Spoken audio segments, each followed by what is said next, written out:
evening, everyone, and welcome back to Reviews with Tyberius Z. Today we're going to be doing another battle review, and this is going to be from Mobile Suit Gundam Unicorn.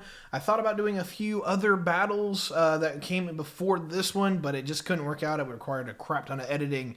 But in this particular episode, we're going to see the first instance of the RX-0 Unicorn Gundam versus the last Gundam battle that we had, the Kshatriya.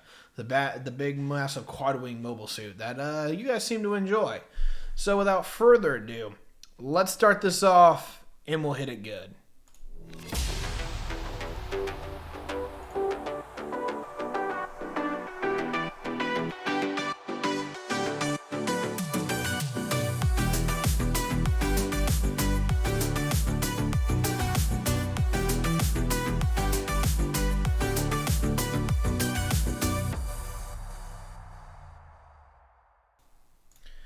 Before we begin, I will simply make the context that what is going on here is that where we last left off is that the Kshatriya had taken on 3 Jigens and defeated. Now this is towards the end of that particular movie episode.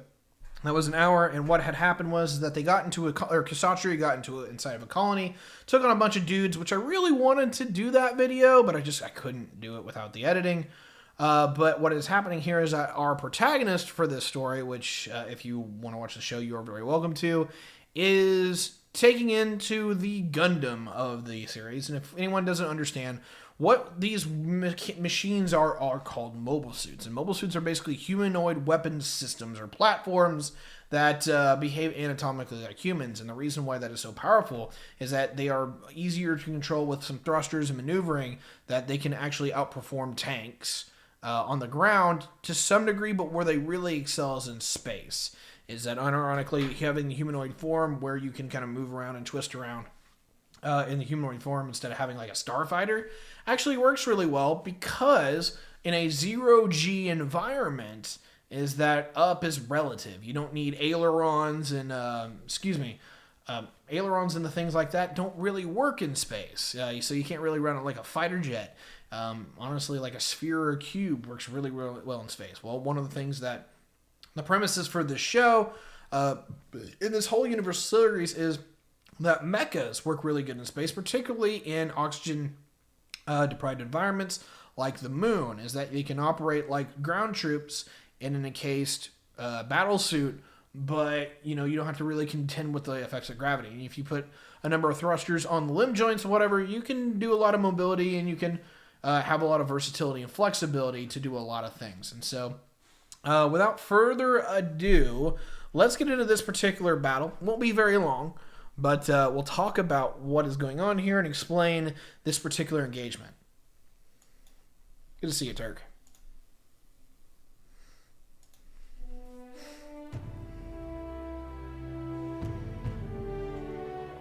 To my only desire, the beast of possibility, the symbol of hope. Father, Mother, I'm sorry. I must.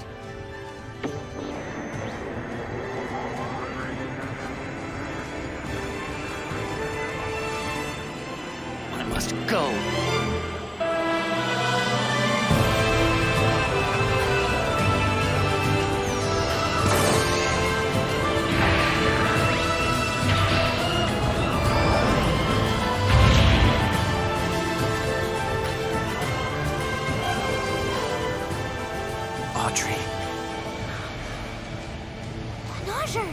Princess!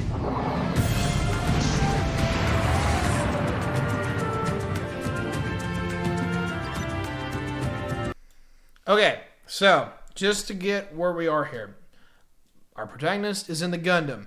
It doesn't look like a Gundam for anyone who's familiar with what Gundams look like. There is a reason for that. You will see that here shortly.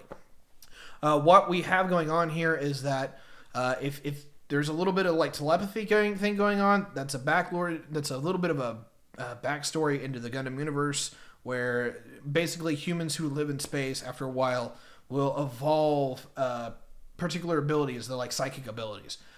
Some more than others, some more pronounced, but they're called new types. And what you have here is that it gives you insights into the characters of who other people are into yourself, and it allows you to become basically a more evolved human.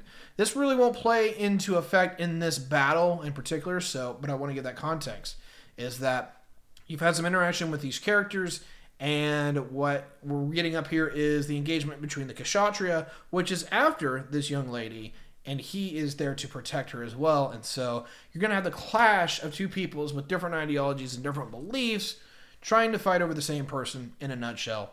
And the other thing I want to mention real quick is simply, holy crap, I said it before and I'll say it again, God, the music is so good for this show. And the sound design, when the mobile suit steps, I don't know how good it is for you guys, but I've got a pretty good audio system set up here. The music and the sound design just is fantastic, and we're definitely going to get more of that in this particular battle. Let's watch this engagement and see what happens when the unicorn engaged the Kshatriya. Funnels!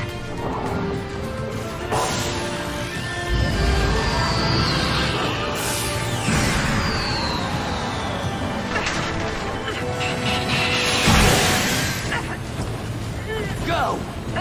Get the hell out of my way!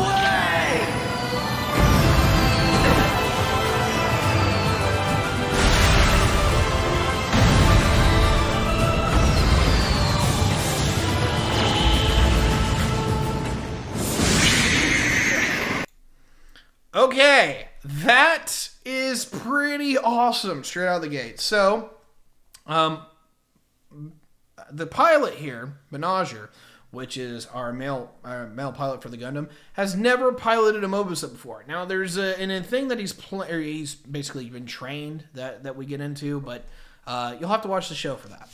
What largely is here, as you can see, two things. One, Marita sees that the unicorn is there. She attempts to engage. The funnels go to engage the unicorn. He rapidly charges, closes the distance, and it shows how powerful the unicorn is. And this is its base form. It actually has an upgraded form, which we'll see in here in a little bit. But what we have here is that we saw the Kshatriya in the last battle take on 3 Jagans and absolutely wipe the floor with the Jagans. And if you're watching this episode, they'll take on even more, or the Kshatriya will take on even more advanced units and absolutely wipe the floor with them too. But what we see here and what is presented is that the unicorn engages. Kshatriya's got the wrist-mounted beam saber, takes it out, completely perfectly counters, grabs the hand, and literally just breaks it with sheer force and tension. And that is absolutely just awesome, right? Shows you how powerful this mobile suit is. Whenever this mobile suit, the Kshatriya, has been wrecking everybody, the unicorn comes in, breaks the hand, fires up the thrusters, and shoves her into space. And it takes the funnel system, it needs to be used to melt the door behind her so she has a clear advantage point into space and recover. And it deploys the crash, basically an airbag system, to keep her from, being serious bodily harm. So this is a clash of the titans, and we're already getting a sense that in this base form, the unicorn is meaner than hell. And so let's see what happens when in an open space combat, if maybe Kshatriya can pull it out.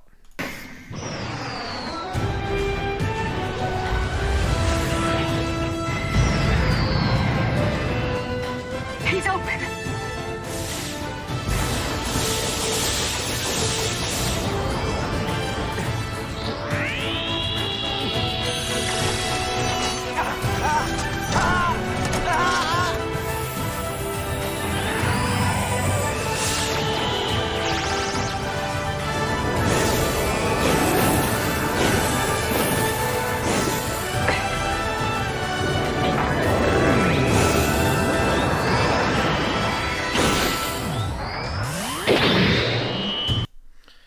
Okay, so what has happened here is that we've got a little bit of demonstration of what we're seeing here. The Kshatriya probably has a massive firepower advantage. It's got the entire funnel system, and as we've seen, is that it has 24 funnels. I acted like it had a little bit more in the last episode, and I apologize for that. I thought about it.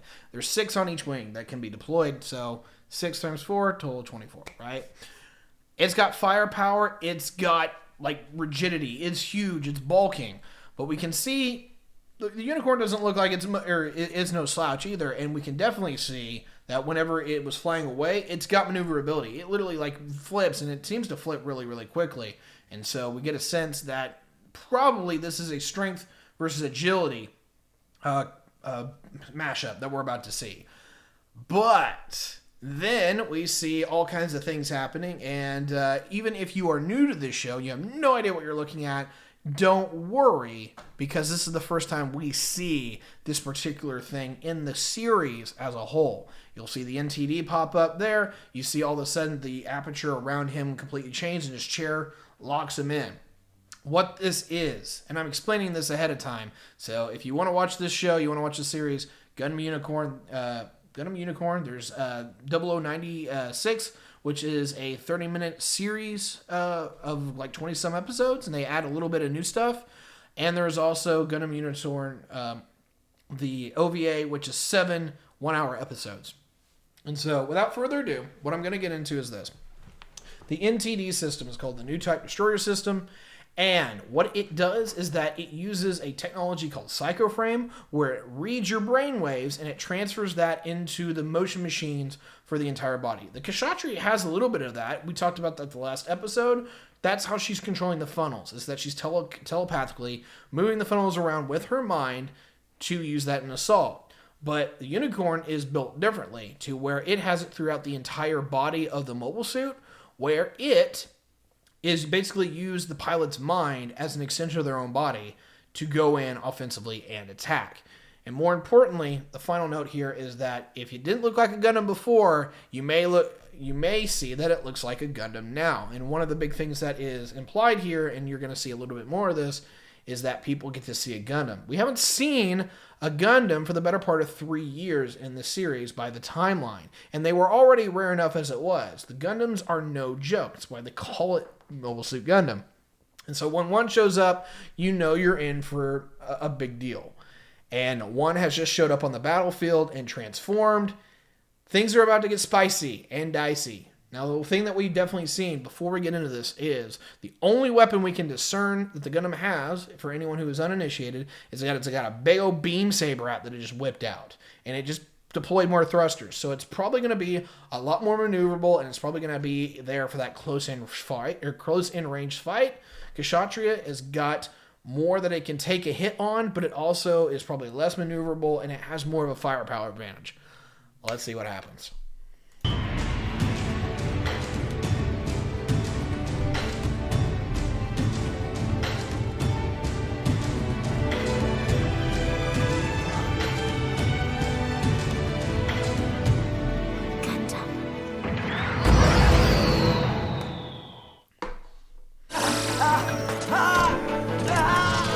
If anyone is wondering why this reset, this technically would be the end. That was the end of the first episode, and so they recap it for going into episode 2 for this split, because this is the 27 episode series that I'm watching this version through. So we're just going to get a quick repeat of that, but it shows what is going on, resets the pace a little bit, because the music's going to change, more importantly.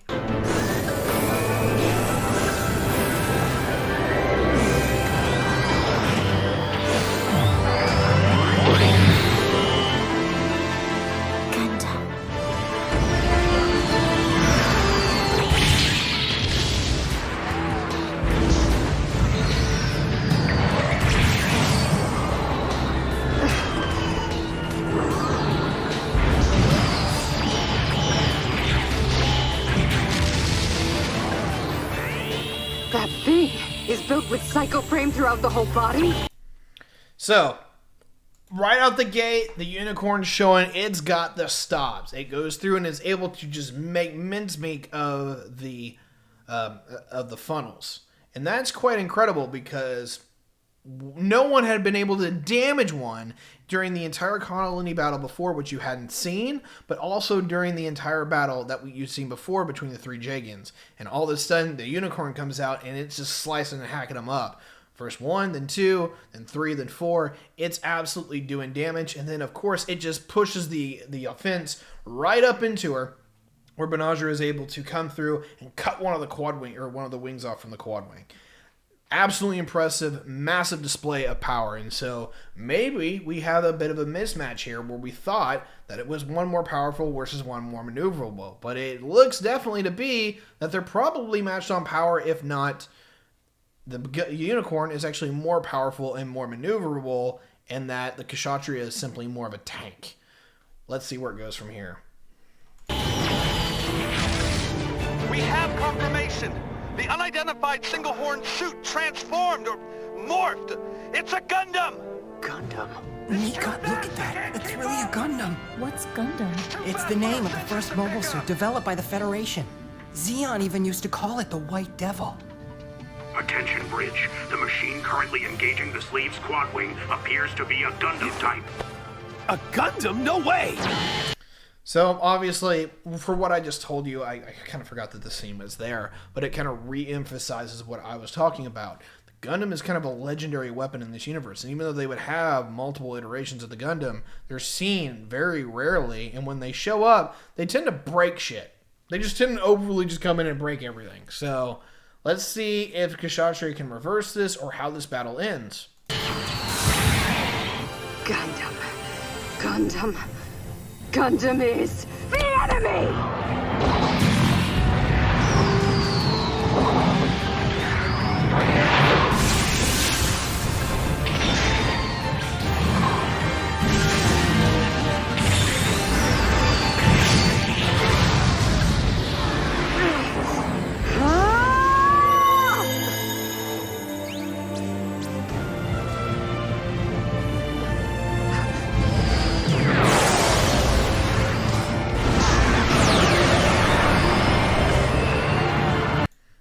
Okay, so some of you might be confused with what you just saw. Marita brought out the full abilities of the Kshatriya to where, you know what, she's going on the offensive. This is going to be just a breakdown fight. Kind of gets a little bit amped, and there's a reason for that, but I'm not going to disclose that here. But goes in for the fight, taking it one-on-one against the Unicorn, doing pretty well, but starts to lose the upper hand, starts to lose the upper hand against the Unicorn. Largely because she gets distracted. Now, what she gets the sense of is that she's a bit of a telepath herself, and her boss, the captain, is actually ordering her to retreat, which you see there in the computer displaying. What you do see after that is that the Unicorn goes for the offensive, and her psychoframe energy of the Kshatriya activates, and it's able to repel it just the same as the Unicorn was able to repel the Kshatriya's beam weapons when its psychoframe ability is activated. And what largely the psychoframe is that not only does it allow you to telepathically control what is going on with your particular vehicle or some part of your vehicle, but it irradiates a certain energy that basically acts as a defensive barrier or a limited defensive barrier for a minimum amount of time. And what Kshatriya, or if you will, Marita, has just done is that she unleashed all of the energy that has been pent up in the psychoframe all at one time to provide her cover so she could retreat from the Unicorn and shot all of it at the Unicorn to give herself some space and time. She should be retreating now, if I remember right. And this should be relatively the end of this conversation, and I'll give you a quick recap.